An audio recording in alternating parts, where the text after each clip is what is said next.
Hi folks, and today I'm happy to share some subtropical paintings that I did while visiting my sister down in KwaZulu-Natal in South Africa in the subtropical area where she lives. As you can see, this garden is just awesome, and all the aloes are flowering at the moment, and they're full of sunbirds flittering around, and it's just an absolute joy to watch. So what really caught my attention was the little lemon tree, which I will show you at the end and I showed in the beginning of the video. And I was sitting outside in the sun and I'm holding the camera as my stand, so it does go a little bit up and down, and I hope you will bear with me as I do this, as painting outside without any of my equipment has been quite challenging, but also something new to learn every day. So I've done a bit of a sketch first of the pot with the little lemon tree inside, then sprayed the bit of water on the paper and just adding some sap green with lemon yellow and adding a touch of ultramarine blue to the green as well to make the lighter and darker colors. The actual color of the pot, I added some burnt sienna to the ultramarine blue just to make a slightly sort of grayish color. And I've let that dry in the sun because it's just glorious outside. You can see the sun is shining. And I now coming in with the second layer. This is just a more concentrated color of sap green, and then later on also adding some more ultramarine blue. I've let that again dry and then came in with some pen work. I have done some of the lemons and will slowly go around just adding in the shadow areas a little bit more definition here and there. Sometimes you feel that a watercolor painting needs a little bit more definition, which is when I add the pen work, and sometimes you don't. So I have decided that the first part of this video I will do a watercolor with pen work, and the second painting that I'll be doing of the succulent flowers will not have any pen work in it. So here it's nothing definite and nothing exact. As you can see, it's pretty rough, just a feeling of the pen work here and there, and doing some of the areas a little bit stronger in color than the others. And I'm using one of my favorite pens. It's this calligraphy pen. I have different sizes. This is the size 1, and I have the 2 and the 3, and they are flat on one side and pointy on the other side, and this really is ideal for me. It's waterproof, so I can put washes over it, but in this case I didn't.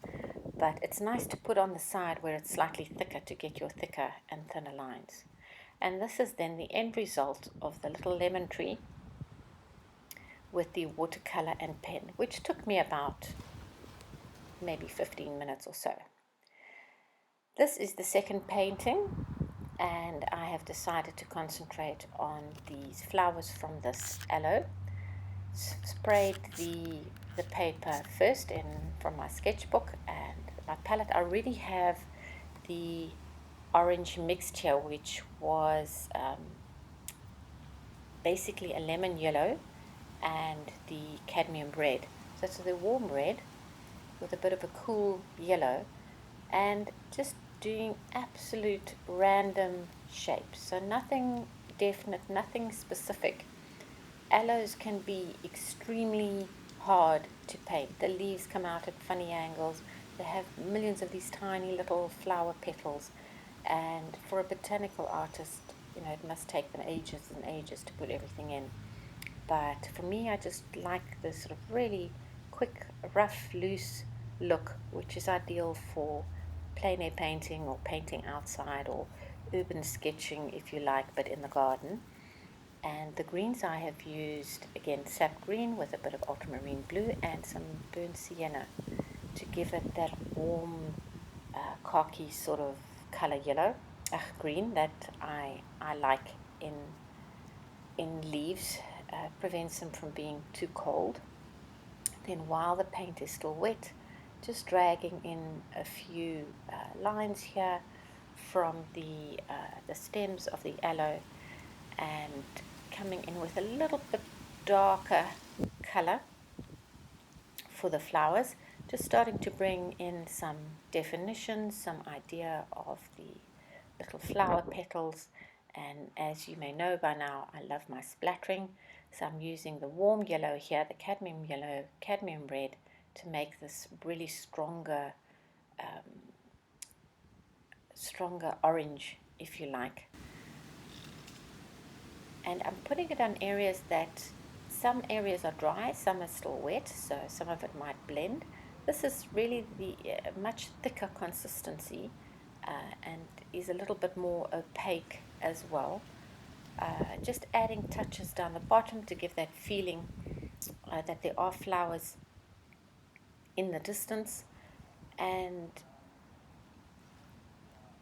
again some splattering, but I do feel that the leaves need more definition, so I've added lemon yellow to the sap green there, and coming in just with some details for the leaves. In both these paintings I have used my number 2 mop brush, which I really love. This is a Da Vinci brush. It holds loads of water, loads of pigment, and I have used it for everything. So I have found that I might have needed a slightly smaller brush for the stems going up. It might be something to use in the future, but I feel if you're traveling and you don't have that much space and you don't want to take so much with you, one brush is actually all you need. So for these thin strokes, I might have wanted it a little bit thinner, but actually in the end of it, it's all fits into the design, and it works nicely together. I just love the sort of warm feeling and the warm look I achieved out of this painting, and the fact that it doesn't have to be every single petal being painted. It just gives you the idea that they are aloes, and there's a whole lot of them displayed in a nice sort of rough feel about it. This paper is not really 100% waterproof, but it seems to work pretty well for me on what I am doing with it. And here are the 2 paintings next to each other in my little sketchbook,